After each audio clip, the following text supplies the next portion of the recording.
Hey everybody, welcome to Moyna Bass Fishes. I'm Jim Moyna, and I just want to share just something that's really bugging me. Okay, and this is a complaint I'm having about myself, so I can complain about myself all I want. And here it is. So yesterday was day 3 of the 2023 MLF Tackle Warehouse Invitational on Lake of the Ozarks. I did not qualify for that day. However, I did watch the weigh-in pretty much in its entirety through the via live stream on Major League Fishing's website. Yeah, you always learn something by watching these things. And in this case, I don't know if I did more harm to my psychological fishing health or if I actually help it. I don't know. It seems like it's harming it right now. And here's why. It's because as I watch this and you hear guys talk and how they caught them, and certainly I was totally within the realm of patterns fishing wacky rigs around spawning beds, and up on the bank around spawning beds, and then sight fishing a couple of them, and bunch of guys, that's how a lot of guys, top finishers, caught them. So I was totally on the right pattern. Okay, it kind of bugs me that, I called it, I knew that's what I had to be doing. But not only that, as it turns out, I was probably in the right 7-mile section of the lake as well, which I knew. Which before practice started, I knew, hey, this is where I gotta fish. This is probably where it's going to be going down. The first day of practice, actually, I did not practice, and it would have been like the lower end of the lake, okay, in the clearest water.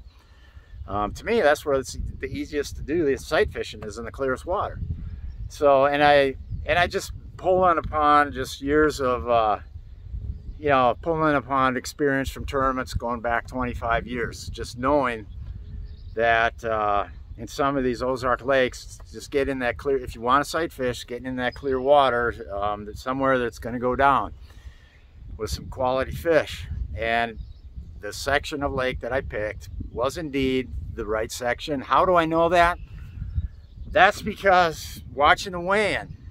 Okay, first place in this tournament, congratulations to these two gentlemen. First place, John Cox.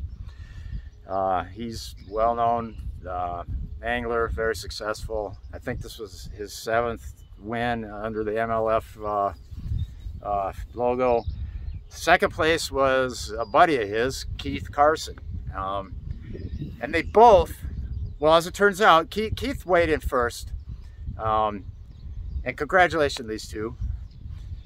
Keith weighs in first, and he was saying how after the 3 days of practice, he had 101 bass on beds over 3 pounds located. And I seen his boat. It was either him or John, and it turns out it was him because they have similar looking boats from a distance. I seen him on, was it the second practice day or maybe it was the third practice? I seen him on the same section of lake I was fishing. He was coming out of a cove about a quarter mile or half a mile down, and I was going whatever way I was going. So, and at the time, I didn't know if it was John or Keith, I didn't know. But as Keith's on stage talking about it, he found all these fish, and I was talking to John during practice, and John was way up in the dirty water, and he specifically said, John, come on down to where I'm fishing. So to me, I interpret that as mean, come on down. And he said there's tons of fish on beds. I interpret that as mean, come on down, John, down the lake, downstream towards the dam. That's how I interpreted it. So, and then the other clue, I never saw him fishing in the tournament, either one of these guys. But on day 2 of the tournament, I passed Keith Carson about halfway down towards the dam between the Grand Glaze arm where we take off from and the dam. I passed him about halfway, so he was heading down to the section of the lake. He could have pulled up short, I'm sure, but whatever. So that's what I'm speaking about. I was in the right section of the lake. I was throwing the right techniques, and there's still a piece of the, are my eyes that bad that I can't see these fish? I mean, am I that bad? I mean, I've won boat sight fishing tournaments back home. I mean, I mean, our fish back home are a lot easier to catch, but I couldn't even find very many quality fish on beds, let alone ones that were willing. All of the ones I found were the type of fish where as soon as it sees you, it disappears off the bed and doesn't ever come back to the bed. It'll just hover off the bed, or it just flat out disappears. If they do come back, as soon as you plink a bait over that way, the fish just takes off and disappears for another 5 minutes. So when I would find a quality fish, it was that kind of a super skittish type of fish I'd find. So what has me kind of steamed or just flustered is the fact that, I mean, I called everything right on this deal. I called the section of the lake. I called the techniques. And I didn't even make the top 50 cut. And that's just really disturbing to me. It's psychologically, it kind of upends your game a little bit mentally. It's like, I just have to get over it though and move on. And I just don't know why. And also I know another teammate of mine, my other Bridgeford teammate, Matt, I know he talked about fishing down there and practice down that way, and the first day, I'm pretty sure he headed that way. Don't know about the second or third day, but it was interesting to see that. And it was a learning experience. I don't know what the only thing I could think of is maybe there was a certain type of bank in that section of the lake I needed to focus on better, or maybe I was spending too much time on non-important type banks and needed to just key on just limiting the stretches, just focusing in on certain types of banks a little better maybe. I know the pea gravel was totally the game for a lot of those fish. They love it. I mean, I don't know, there's some little key element about the bank that I was choosing to fish. I mean, I'd look for calm water, I'd look for sunshine so I could see. And preferably the last 100 yards going back into a shallow cove or pocket. So, and sometimes some of these pockets were really short, so it'd be like, you know, the last 30 yards. But even then, like two of the three decent ones I caught on the third day, they were on points. One was on a bed on a point, just plain as day, sitting there amongst some fallen timber.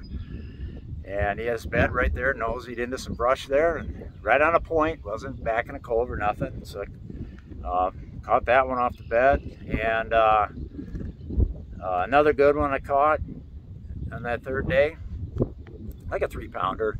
He was just on the back side of a dock in the shade on another point. So I don't know, I'm really confused as to whether I should have keyed on the points or keyed on the back pockets, because it seems like when you got on a back pocket, you certainly tended to see a little bit better concentration of largemouths back there. And once you rolled out of those pockets and just started going down just straight shorelines or getting towards points, you still might see one, but it was way more random. So maybe the leaders just knew where to focus their attention when they did look, because you can't look at it all in a day, that's for sure. I mean, it's only so much time. So that's just the frustration I'm kind of dealing with after watching that weigh-in. And you can always pick up I always can pick up information by watching weigh-ins, and certainly I am going to watch make some time to watch the live stream. That's, you know, they live stream it and then they post it on their website or YouTube, whatever. I'll dig that out and watch some of that, and try to pinpoint maybe try to pinpoint something that maybe I could have done better. And maybe my eyes, See, I'm convinced that my eyesight, even back when I had 20/20 vision, when I was like 30, and I mean, even in my mid-40s, I still didn't need. In my mid-40s, I still didn't need reading glasses. I still strongly felt that I wasn't taking the fish out of the. I wasn't seeing the fish nearly as good as other people, and it not only goes for that. It's like I just recall just many instances over the years where we'd be driving by like a farm field, and the person I'm with would be like, "Hey, there's 3 deer along that hedge road back there," and I'd be staring and staring, and I'm like, "I don't see no deer over there." And it'd take forever. Then I might pick. Then finally, I might pick it out. Or as a kid, we'd go like looking for agates in. You know, agate's a type of rock, so we go looking for agates in these rock fields and that. And I honestly think that people were better at finding those than I was, spotting them. So I just for whatever reason, I don't, and I think it translates over to seeing bass in the water.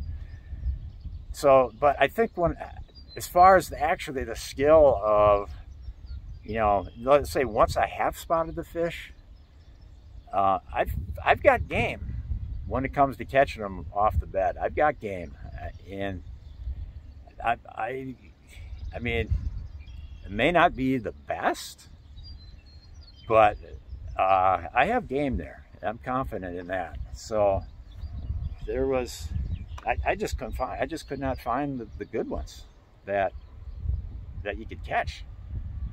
So. And even though I was in the right section of the lake, what a deal.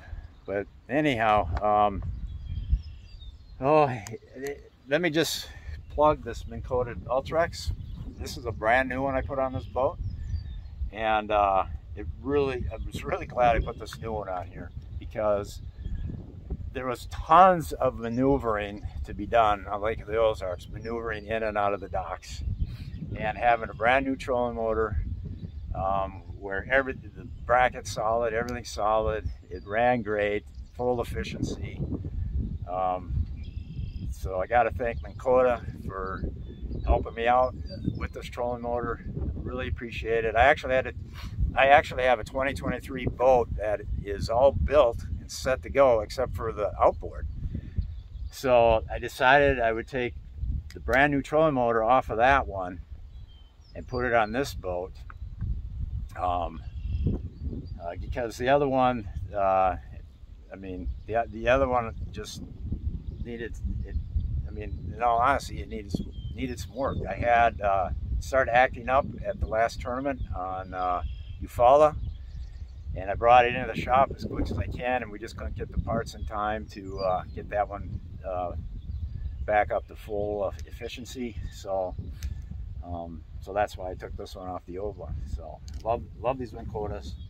Glad and I was glad I actually had this brand new one put on here. So anyhow, that is my story with my frustration. If it was poker, I'm still on tilt. I'm still on tilt from that tournament, and I'm just gonna have to shake it off when I go to Sam Rayburn here in a day or two. And that's a whole different lake, whole different situation. Those fish should be mostly done spawning, maybe some post-spawn stuff around, and looking forward to that. That'll be a Toyota series. So anyways, enough of my yapping. Over.